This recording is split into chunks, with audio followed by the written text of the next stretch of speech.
ില്ലെങ്കിൽ നീ അശുദ്ധനാണ്. പൗലോസ് പിന്നീട് പറയുന്ന ഒരു വാചകം ഇങ്ങനെയാ: നീ എങ്ങനെയായിരിക്കണം? നിർമ്മതനായിരിക്കണം.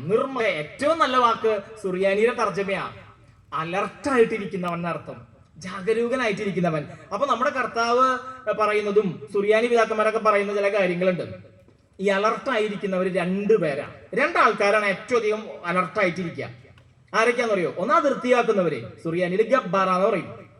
പിന്നെ ഒരു ടീമിന്റെ പേര് സുറിയാനി പിതാക്കന്മാരും ബൈബിളിലൊക്കെ പറയുന്നുണ്ട്, അവരുടെ പേര് തഗ്ഗാറ എന്ന് പറഞ്ഞ ബിസിനസ് ചെയ്യുന്നവരുന്നു.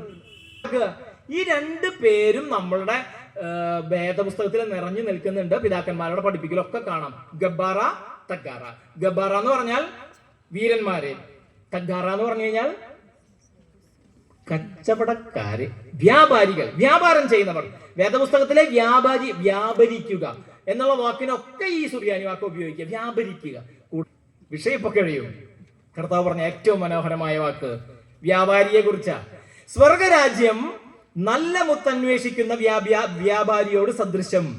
അവനൊരു വിലയേറിയൊരു മുത്ത് കണ്ടെത്തിയാറെ ചെന്ന് തനിക്കുള്ളതൊക്കെയും വിറ്റ് അത് വാങ്ങി. ഇതാണ് നമ്മുടെ ചിന്താവിഷയം. സ്വർഗരാജ്യം ആരോട് സദൃശ്യം എന്നാ പറഞ്ഞത്? മുത്തിനോടാ? അല്ല. സ്വർഗരാജ്യം നല്ല മുത്തന്വേഷിക്കുന്ന വ്യാപാരിയോട് സദൃശ്യം.